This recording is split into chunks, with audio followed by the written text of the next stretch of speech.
Welcome everyone to Coach Unboxed. This is a project by Unboxed Sports, an agency elevating professional tour tennis coaches on and off the court. I'm Yannick Yoshizawa, and today I'm joined by Fernando Segal, a world-renowned coach and creator. Through his development programs, he has led to several Grand Slam junior titles and reached the top ATP and WTA rankings. He is a leader in innovation and entrepreneurship for the tennis industry, GPTCA National President and World Tennis Conference Director, the founder and CEO of Segal Institute, which aims to transform the sport through his teachings and successful methods. Welcome, Fernando. Thanks for joining us. Firstly, thank you, Yannick, and all the team of Unbox for an excellent work done for our sport. And thank you for the invitation to your podcast. Just by looking at your background, you can already feel the history of tennis with the wooden racket, the pictures there. Before we get to who Fernando Segal is today, we always need to look back on where everything started. You started from a very, very traditional tennis country, Argentina, but everyone has their own history. Tell us about your childhood, how you got into tennis, what were the first steps into tennis. A very good question because always remind me the basis of life and also back at the early beginnings. I was very lucky because not only I'm coming from Argentina, which is a traditional tennis country, also I'm coming from Mar del Plata. Mar del Plata and the Club Náutico Mar del Plata is one of the key part of the tennis history because I'm coming from the same master coach, same tennis court, same club of Guillermo Vilas. My master coach, Felipe Rosicero, was the master coach of Guillermo Vilas and another 6 players which reached to be in the top 100. Since the early beginning, I was a good junior, club competitive junior. I was more focused on how to teach, how to train. At the early age of 16 years, I started to coach Friday, Saturday, and Sunday, working with my master coach, Felipe, helping him to develop players. It was a good resort to have some money, like a young kid, trying to discover which is next. And immediately I realized and understood that I preferred to be a coach rather to be a player. My mind was more focused on how to create vision, how to develop others, than to be competitive for myself. I'm very competitive, but in a way to create platform to others. So, Fernando, on this, as you are growing up, where Vilas was basically number one in the world, did you feel your inspiration was his coach than actually Guillermo Vilas, or No, were you inspired by him? Because a lot of people's dream is to become number one in the world, but at that time you're thinking, I want to be a coach, I want to share the knowledge. it's a very good question. It's a very particular story about that. When I got like 18 years working with my master coach on the weekends and sometimes some afternoons, he said to me, what Guillermo Vilas was for all the players, you will be the same for coaches. And sometimes I don't know if he did that because he recognized something in me that I was more focused on coaches and to develop systems, or he was putting the seed to follow that dream. Probably it's a combination of things because I was ready to pay the price. At the age of 19, I went to Europe to study to France, to Roland Garros, high performance.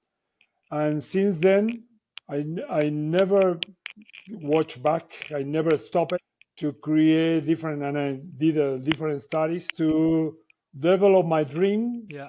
which was more to be helping others to be competitive. And the early ages, Yeah. I was able to discover that, and was the purpose of my life. That's why I Awesome. have full time for 45 years, full dedicated in my profession. Yeah, that's incredible. We've talked to a lot of the coaches, and a lot of them, their pathway is I've tried to play pro, and then I ended up being a hitting partner and became a coach, or some of them were professional tennis players, and after their career, they wanted to continue in the tennis industry. And it's not very often that you see someone who at a very young age had that not only dream but also passion for coaching. Now, before we get into that pathway into coaching, I always look at Argentina as this country who has been able to develop so many amazing players. And it's not that Argentina has this incredible economy that, to put a lot of money in, like a lot of other federations, in Europe or the United States or Australia. But one of the things that I always look at Argentinian players is that will to do everything that it's needed to become the professional. I feel that the coaches is a huge part of that culture, the blood in the eyes of like training 20 hours a day if they need to. How is that instilled into the development part of Argentinian culture? Let me give you only one thing on the previous response that I did. Even though I choose not to be in the circuit, for me it was very important from the beginning to learn to create system to create better tennis and more tennis. And that's why at the early age of 24 years, I decided to study to create a platform for Argentina tennis. And I spent 10 years traveling around, studying different countries, preparing myself. At the age of 36, I was national tennis director of the Argentinian Tennis Federation, and we changed everything. My point is, it's not only that I choose to be a coach, I choose to create systematic approach. My election also was not to be a tour coach, it's to be a coach who is helping other coaches to develop players. So does the Argentinian tennis industry per se, is there a system that has been created to develop these players, and that's why there has been so many I think good I players think coming out of it? your question about Argentinian tennis is a combination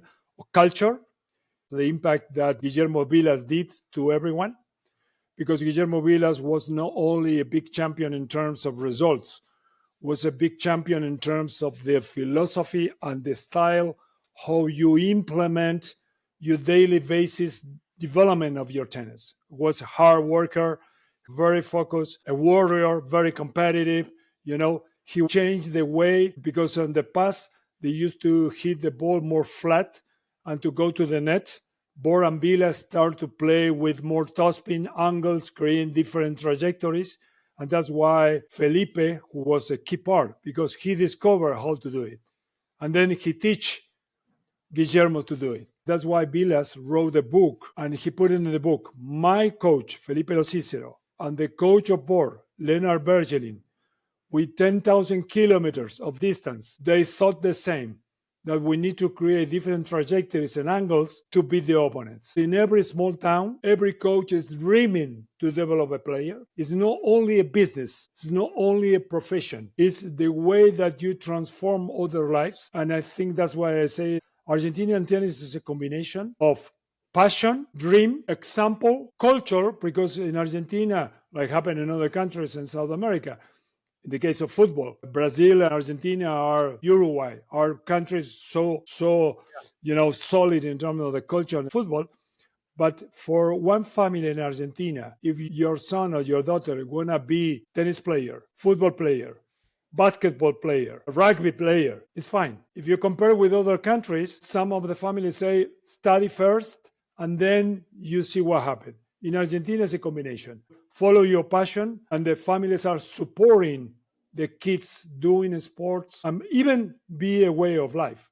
We are sporty people. We have a romantic style. I think naturally a lot of players are coming from the natural system. A lot of good coaches, families putting money, supporting different kind of players, and it's a, let's say, mouth to mouth or example by example way to develop. And also we can do a systematic approach to develop players like an international program.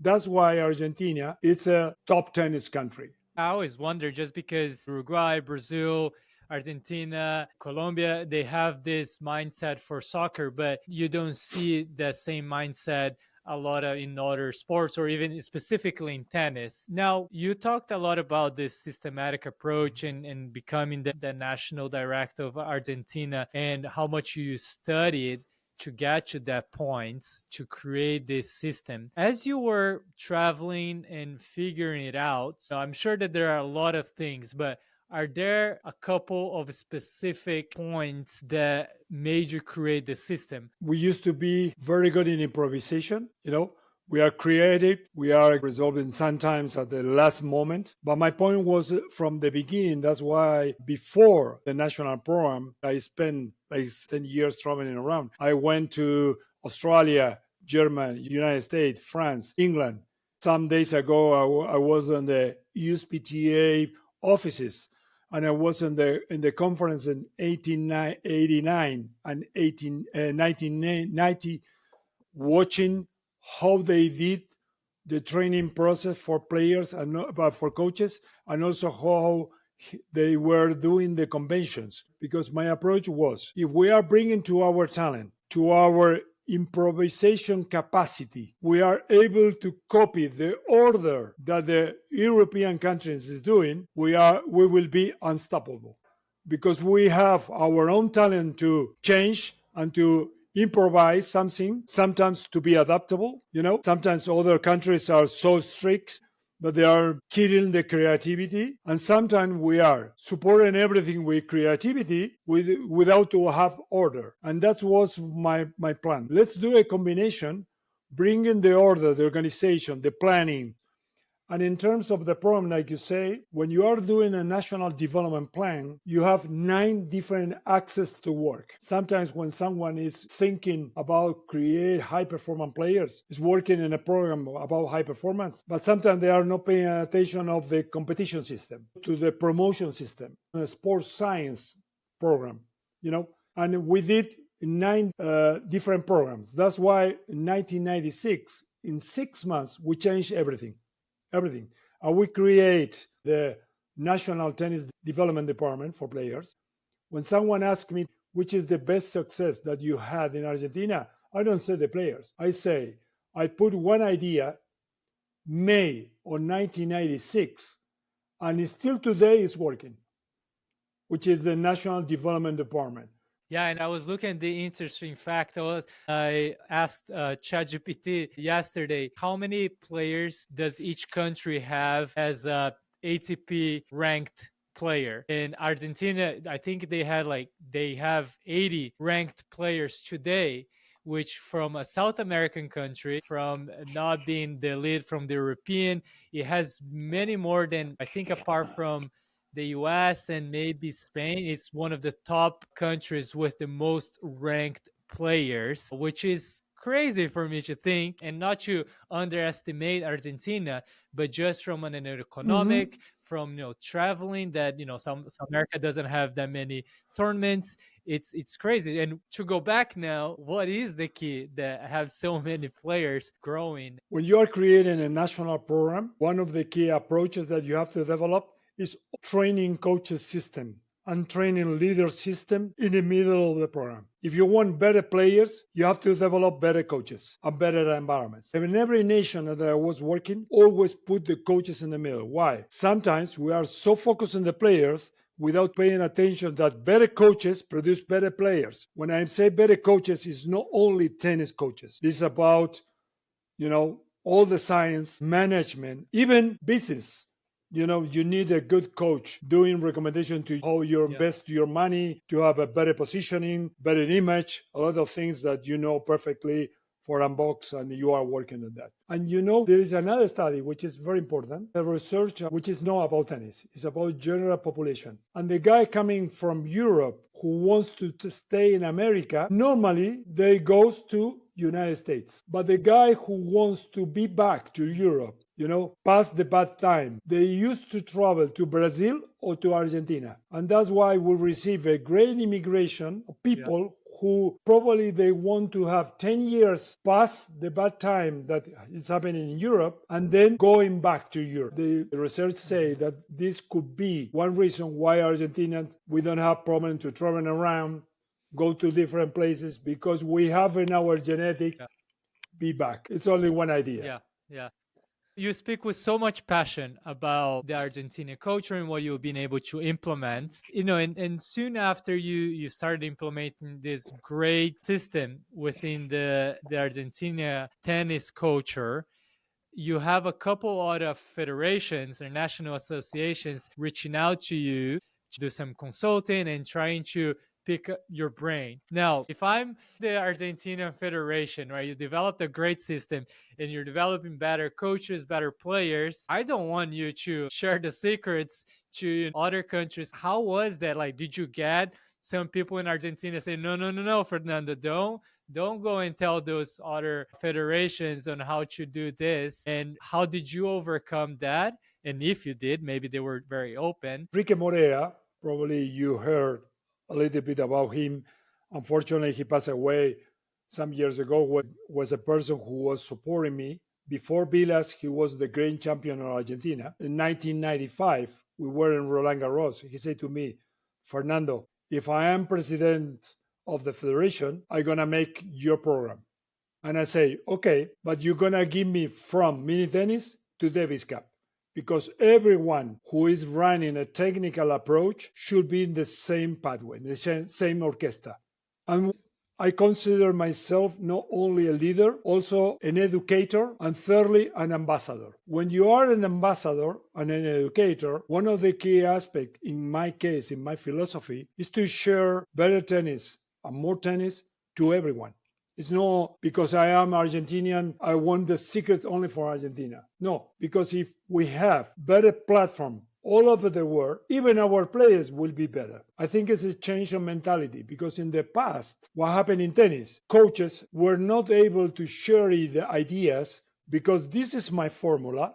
I don't want to share with you because probably your player will be opponent. That's why Spanish coaches and also Argentinian coaches, when you are traveling around the world, they are sitting in the same table, having lunch, discussing their views, because the knowledge is circular and everyone is helping. If we have better players in Argentina, I don't care if it's coming from you, from my other coach. The thing is, Argentinian tennis is growing up, and the same happened in other countries. The formula in the past was, I have the secret, I don't want to share that secret for everyone. Let's say the mindset today is be more open, because we need to create a better environment for everyone. We have more Alcarazes, more sinners, and we improve.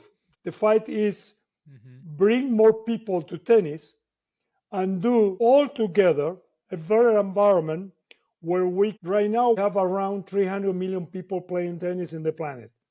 How are we going to do the next 300 million? How are we going to implement better players? Tennis is growing always. And since the beginning with Enrique, I say, when you have the program, I will leave the federation. And that's why I wrote 12 books, because I want to share my views, my thoughts, my concepts to other people. I don't care recognition because I'm doing for myself. I mean, 12 books, first of all, that's incredible. Just the amount of time that you have to put in to write one book, it's already amazing. 12 books, it's just another level. So you leave Argentina to start this bigger picture, right? From that coaching perspective. What are your next steps then? Do you have a strategy in mind of like, this is what I'm going to do, A, B, C, and D, or things just naturally it starts to happen? It's a combination of both. I always was a person having a plan. That's why I wrote many books, because I have in the mind to do it. Even I just closed my 12 books. I'm preparing my next one. In my case, I'm not a writer. I am a guy showing the ideas, and that's why I'm writing. The other day, a friend was saying to me, Fernando, now you have to record in videos because nobody is reading too much books. But anyway, I will do it both. I strongly believe that you have to follow your purpose. And my purpose, because I believe in tennis, I truly believe that tennis is a very transformative sport. I think you can help people to be the best version through tennis. And that's why I'm working a lot that the coaches can understand we are not mechanics. We are not guys teaching forehands or backhands. We are people who are helping others to be the best version in any situation. Sometimes you're going to win tournaments, sometimes you're going to win matches, sometimes, most of the times, you're going to lose. But you have to recover yourself, face yourself, change habits, and work what I call the law of mirror. You watch yourself in the mirror and you say, probably in this situation, I have fear. In this situation, produced me anxiety. I took the wrong decision. I didn't Yeah. create a great environment. I didn't treat people. And I think if coaches understand the powerful tool channel that this sport is giving to people to develop themselves, even we are talking about professional tennis, but in any level, it's very important to understand that you are not a mechanic. You are a person who is helping others. Probably if you are working with the top 10, also to understand how to deal with the circuit, traveling around. Too much money also is a pressure. What to do with the social network, with the press. A lot of things that you have to be able to manage like human being. And that's my motivation. From the beginning, Yeah. even working with other countries. When I was working with New Zealand, it was interesting because I created a program. I was working with them 2004 and 2005. But the deal was they gonna do it. I was like a consultant. And we developed a lot of things. But the most important thing that we did, we realized that the All Blacks are a national brand. And we create the All Blacks tennis. Yeah. Every team is using black and playing the haka in those times to compete. And it was amazing because we developed a lot of things. And we Yes. did the same in Mexico because sense of belonging is another key aspect in terms of believing in yourself. Yeah, I'm just so fascinated right now. Tennis, it's such a peculiar sport because you're playing global, you're playing all over the world, especially the professionals.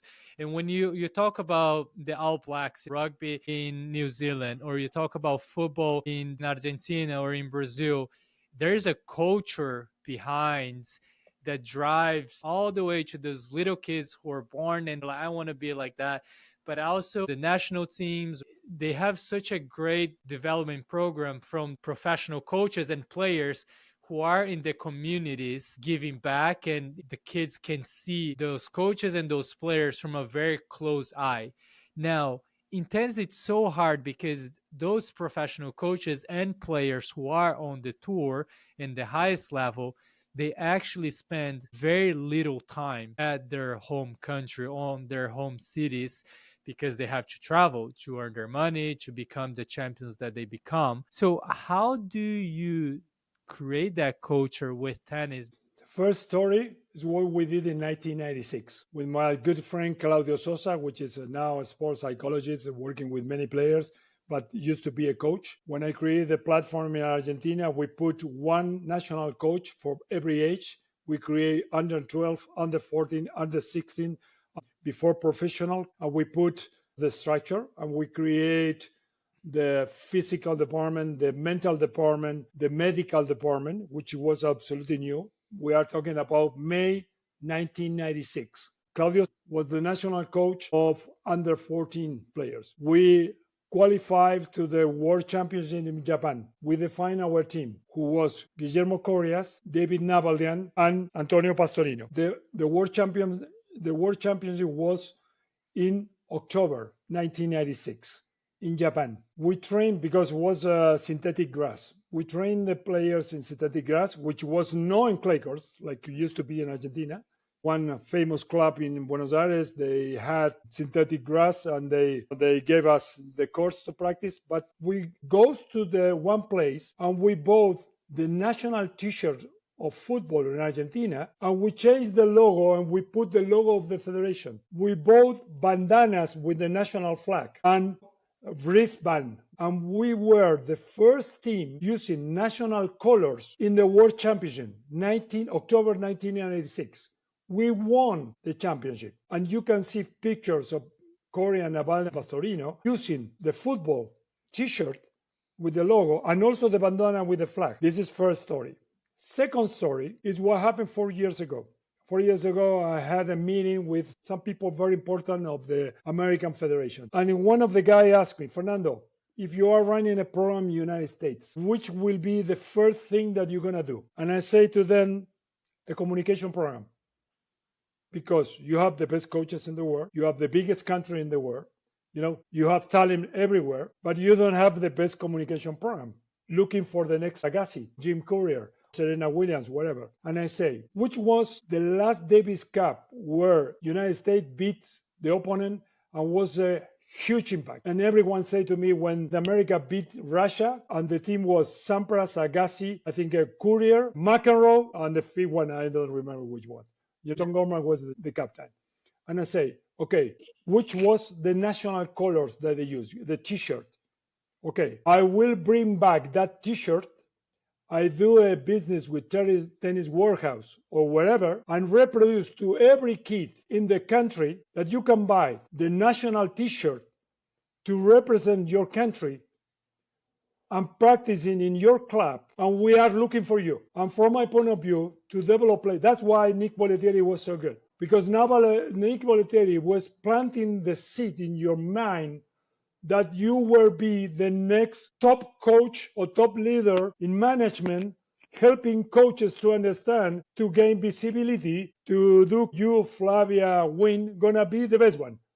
And that's the mentality of Nick Bollettieri, the dream program, where everyone is pushing forward to develop that dream. It's not about forehands or backhands. If you see the Argentinian tennis, you can say that the forehand of Del Potro is the same forehand of Korea. Of Argentinian tennis is about emotional tennis, mental toughness, always be adaptable, ready to the fight, and a culture to be a warrior, which is not a technical program. It's more a human development program.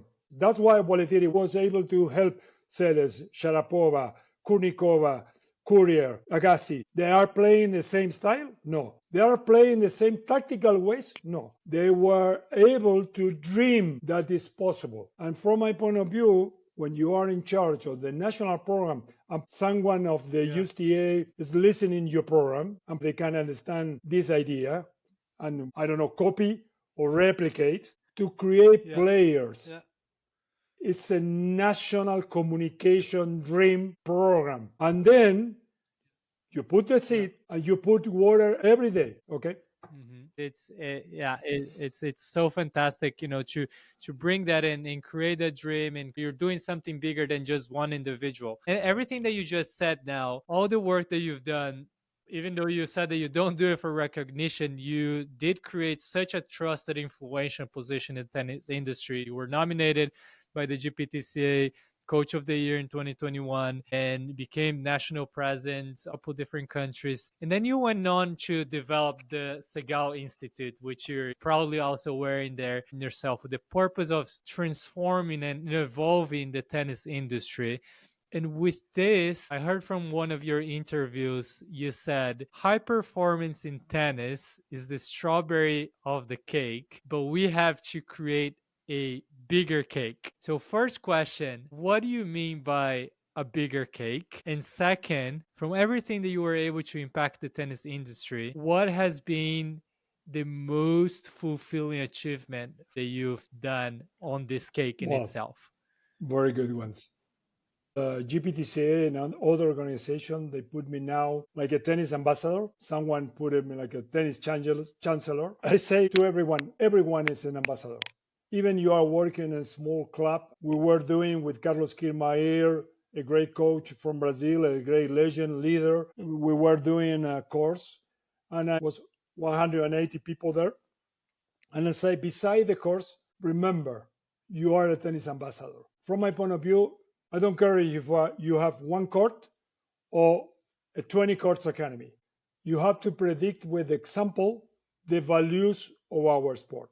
From my point of view, we need to train coaches like leaders, not only like mechanics. If you want to develop players, but not only players looking to be professional or to represent your country, to have fun on the weekend, create an atmosphere, create an environment where people can enjoy, can understand the game. We are coaches, we are teachers. We have to give others and you're going to receive back. But firstly, you have to give. And I think this is very important because in the position that we have to change how we train people. In the past, we train people a lot, like this is the grip, this is the forehand, this is Of course, you need to understand technique, but this is not the most important thing. The most important thing is to create success. Yeah. Tennis is a self-team sport. It means immediately when someone is passing the ball over them, is creating success. That's why if you are putting a beginner on the back of the court, probably they will miss many balls. But in the opposite, if you put them onto 1 meter of the net, and even doing like that, the ball over the net for one adult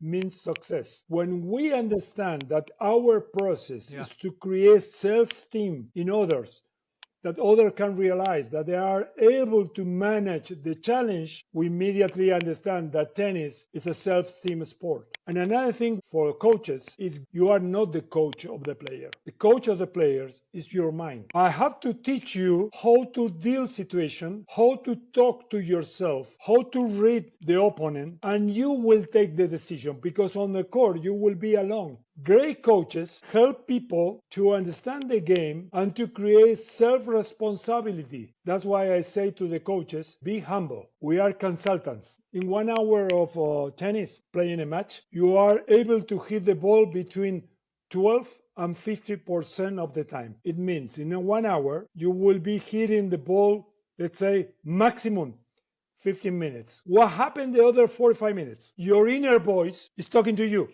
I help you deal with your inner voice. And always we have two voices. One voice, which is the devil, and the other is the angel.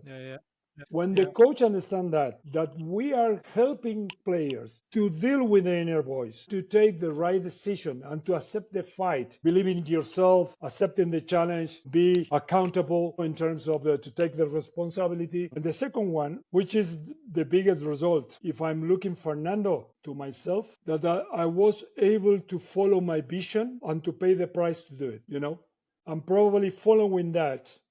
Even today, I'm in the pathway to help many people at least to wake up and to be inspired to be the best version. Not for me. I'm only a needle sticking people. Needle saying, come on, guys, wake up. We need to change this. What do you think? Do your path, but take the responsibility to do it. And probably in every project that I did in my life, my role was like that. Was sticking people communicating, try to bring a new mindset in terms of how to think and see the big picture. Yes, that's awesome. So now getting a little bit to today, and also want to mention a little bit of about the World Tennis Conference that was born, I guess, 4 years ago, more or less, and you're heading into the fifth year, the World Tennis Conference 5. How did you come up with that idea and the reason why? Let's start there, and then we can talk about this coming year's conference in March. So tell me, how did that come and what was your objective? Well, when I was national director in Mexico, we did the Worldwide Coaches Conference, which is the most important conference for the ITF. We did in 2013 in Cancun, and we had 924 coaches in 1 week in Cancun. Still is a record. In 5 days, 924. Normally, ITF conferences is around 600, 500, 600, 700 most. And I was discussing with my good friend Deb Miley. He is not anymore in the ITF, but he was executive development director on those times. And I say to him and to coaches, we have 500,000 people working like a tennis coach in the world. It means 500,000 people living in our profession. Some different levels, some different areas, And I say to them, if we did the record, 924 in the same week, how are we going to move the needle? It's impossible. It's impossible that everyone can reach the better practices, the better experiences, the better concepts, because we did only less than 1,000. And I say, we need to do it online. Some say to me, no, Fernando, you are crazy. No, it's impossible. We cannot do that. And I say, we need to connect all the top coaches and to spread the message, which are the key thoughts, key principles that are applying in different areas, because probably tennis is one of the sports who are losing talent everywhere. Because if you don't have the luck to live in a country where you have coaches well prepared, facilities, money, and you have the talent to be a good player, But if you don't have the right pathway, you are missing that player. I discussed with the ITF. It was like discussed with the wall. No, no, it's not possible. Okay. 2020 came the pandemic times. And of course, I was member of the GPTCA. And I was thinking probably I have to do it for myself. And that was the way that I started. Yeah. I started in the project 2019. 2020 came the pandemic. We learned more how to use internet tools to create like a communication. And we did the first conference 2021. I received full support with the late Dirk Hordorf and Alberto Castellani, who were very, very key people to implement, to understand my idea. And they say, Fernando, go ahead. I spoke with the ATP, I spoke with the WT, and the intention is let's create the better high performance conference in the world, but which everyone can reach at home. Because another thing which was very important, when people were traveling from Europe to Cancun to spend 1 week and be back, they are spending like $3,000, $4,000 plus 1 week without to produce tennis. And I say to them, no, we need to change that because now the world is changing. I know that we have some weaknesses. Sometimes coaches want the picture with Tony Nadal. Tony Nadal is doing a conference. They want to have the picture together. When you are doing the conference online, most of the coaches want the old-fashioned way. But this is the price to pay. But what happened last year? We had coaches of 72 countries, coaches who are in Oman, Bahrain, which are in Korea, India, Japan, of course, Australia, Singapore, Bolivia, Brazil, Argentina, all over the place. That's incredible. And now I want to make sure that because you do have the best coaches on the tour as development, not only, as you mentioned, coaches are not just the tennis coaches, but fitness, data coaches, science, and all this coming together because they see this mission of sharing is caring, providing more knowledge for everybody. So when is the World Tennis Conference 5? The dates, and how do people get to sign up? Do people get to be on those exact dates, or can they watch before or later? One thing which is important to the audience to understand that we have 4 days conference online. You can watch as many times you want in the order that you want because we put all the presentation together in 1 day. You are doing your own program. You don't need to be present. You can watch the conference for 45 days and you have 4 days.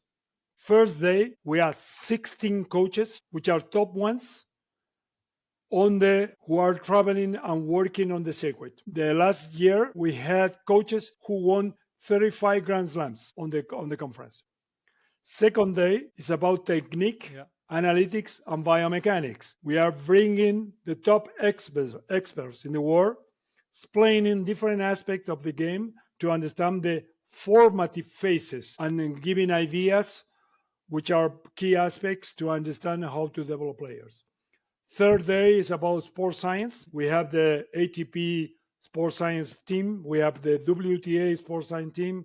We have legends like Dr. Jim Loehr, Ann Quinn, Jack Groppel, Mark Kovacs, and Marco Panicki, used to be the physical coach of Djokovic, now is the physical coach of Sinner.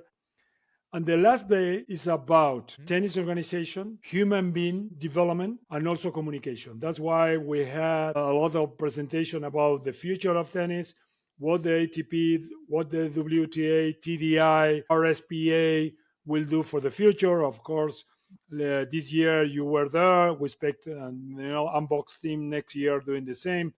The dates are March 27th to 30th. And you can watch the conference there, but also you have 45 days to watch as many times you want. You can take notes. Also, we are taking notes for you because every participant is receiving the workbook, and the workbook is the top 10 recommendation from every speaker. It's a very educational process, but if you want to watch all the year, you can be member of the World Tennis Conference Club. If you are paying $249, you will be able to watch entire year as many times you want, not only the World Tennis Conference 5, which Yeah. will be 75 presentation. You will be able to watch all the conferences. And if you put Louis Caillet, the most important coach in doubles, you will have the presentation of Louis, conference 1, conference 2, conference 3, conference 4, conference 5, and because you want to understand the mind of Louis Caillet. Yeah. Be member of the club give you the chance to learn a lot. And let me give you the last thing. We're going to have 75 presentations. And that's the key of the conference. It's a long-term process. We are looking to achieve 10,000 coaches on the conference. The first big number because in terms of high performance, we have 75, 100,000 coaches in the world. That's awesome, and we'll leave the links here for people to know how to sign up and to watch. But as you said, I think that's so good that you're able to go and go back, because our attention spans are a little shorter nowadays, and there's the ability to watch for a little bit, go back, process, and then go back again. It's affordable if you think about the amount of knowledge that you can get out of it. So appreciate it, and amazing what you're doing. To close here, Fernando, we want to ask, this is a more of a quick answer, and I'll start with this question that we ask everybody, and then we'll go to what we call our rapid fire. The question is, now with all the knowledge that you've been able to acquire from so many different people, from reading, watching, talking to everyone, if there would be one advice that you could give to the younger Fernando, what advice would that be? And now, how old would the young Fernando be when he would be receiving this advice? Okay. Well, you put me in the front line, but a very good question. I think the best recommendation I can say to everyone, believe in yourself, because it's your life, it's your moment. If you are not believing in you, who's going to make it? Nobody. To believe in yourself, you have to have a vision, you have to be ready to pay the price. You're going to have ups and downs. The other day, I was speaking with one good friend, and I say to him, we are like the sea. Sometimes the waves is going up, sometimes it's going down, but we are a sea. Believe in you and who you are, in your commitment, your purpose. And if you are having doubts, work on that. Like Tony Nadal say, everything can be trained. Yeah, thank you for that. All right, the next several questions, it's usually for you to answer as quick, as fast as you can, in as few words that you can as well. Okay. One word to describe yourself as a person. Passion. One word to describe yourself as a Empathy. coach. What are you most proud of in life? I believe I'm a good father. Probably you have to ask to my sons, but anyway. We'll bring them on. What are you most proud of in tennis? I believe in myself. Believing is a key aspect for me. What's your current Change dream? paradigms of coaching. It's not one word, but sorry. No, it's okay. This one I think we all know the answer for now, but what do you consider yourself an advocate for? To help people, to be better, to be the best version. I know that you may have a couple here, but the first one that comes to your mind, an athlete or coach you look up to now? Well, there are a lot, because different guys, different people made different for me, But I think people who were able to take the position to be helping others is a very important person for me. Is there a sport or a team that you keep up with? Doing now? Apart from tennis? No, doing no, but I follow a lot basketball and rugby because, like a team sport, I like a lot. This is a tough one, but I'm gonna have to ask you to pick. What is your favorite book or podcast that you would recommend for someone to read or listen? Book. There are several ones because I have a very extensive collection.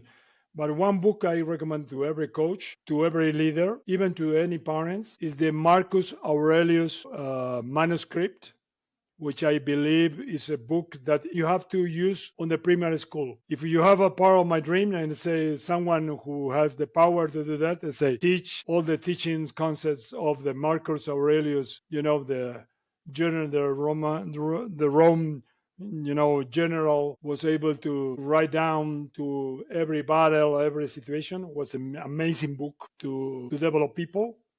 And of course, podcasts, because I believe in today, this is the best podcast to watch and to listen. Thank you. And last one to wrap it up. What's a quote or philosophy or mantra that you like, that you want to share, or that you I live like by? always a quote or a thought which is coming from a Latino philosopher, which is Virgilio. He used to say, they can because they believe they can. And I think it is a Yeah, that's a great way to end it, and I think a way to empower everyone who is listening to this, and also myself, because as you said, there's always the angel and the devil there, and whoever is the strong and have the belief is the one that wins. So. Well, Fernando, you're such an important leader in the tennis industry, advocating for coaches through your, Segal Institute and what you've done through the World Tennis Conference. It's been incredible. So thank you for that. The sport thanks you for that. Congratulations for the fantastic career. Make sure that everyone who listens to this follow the Segal Institute, the World Tennis Conference. Make sure that you sign up, because there are a lot of the coaches who you've heard here will be there as a speaker or also as listeners as well, because you're always trying to make yourself better. Thank you, everyone who took the time to listen. Please follow the podcast here for more stories, and follow us on social media at Unboxed Sports. Fernando, thanks again. See you next time, Thank you. Thank you very and much we'll to talk you, soon. Yannick. Wonderful experience. And also to Flavia, to Win, to all the team. Wonderful team. And I wish you the best, because I know how hard you are working for our community.